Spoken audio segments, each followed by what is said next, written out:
Sa pagsikat ng liwanag, sa banal na bundok, sa katahimikan ng umaga, ang puso'y tumitibok. Ang halaran naghihintay, ang apoy ay handa. Sa harap ng hari ng lahat, kami lalapit na.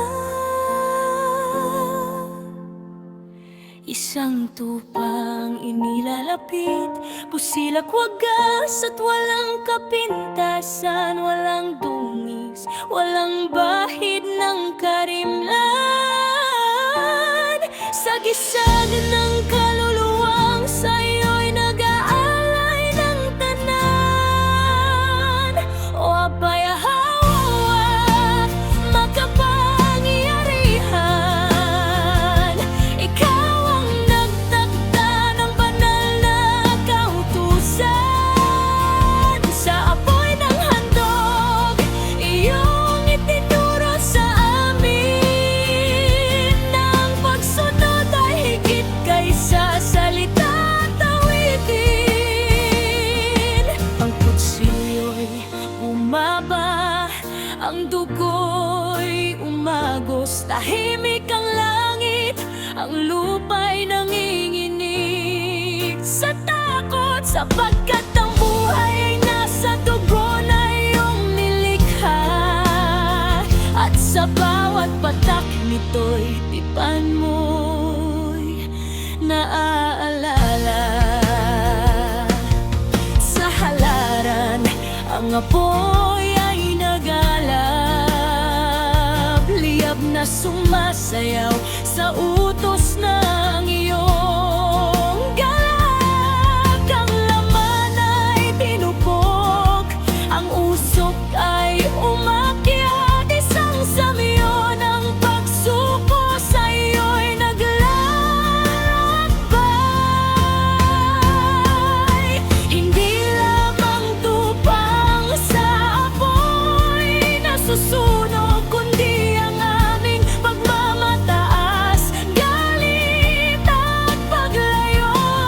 Ang lumang pagkatao'y sa labay iniwan, upang sa harap mo'y maging banal at dalisay man. Makapangyarihang hari ng Yasharan,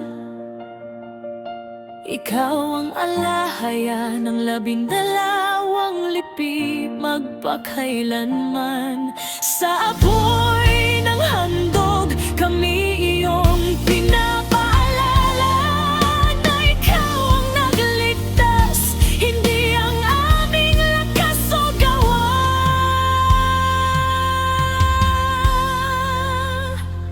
Sa bawat liyab na pumapailan lang, ang papuri sumisigaw sa kalangitan.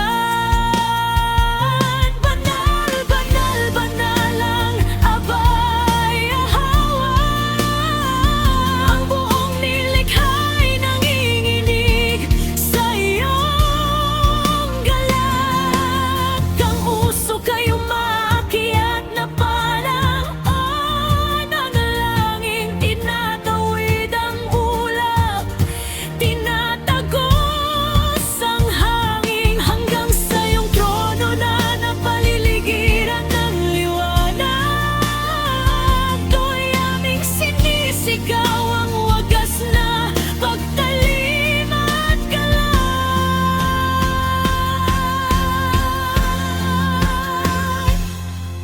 Maapoy ng langit, tanggapin mo ang handog, sindihan mo ang puso naming malamig at pagod. Kung paanong ang tupay lubusang tinupok, gayon din nawa kami sa iyo'y lubusang ayalay.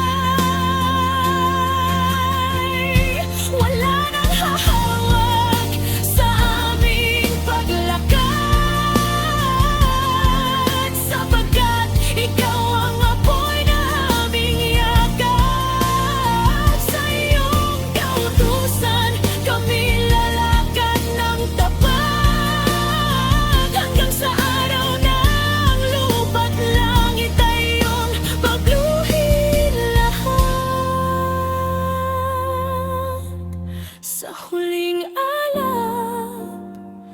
sa huling usok. Ang aming tinig ay isang tibok.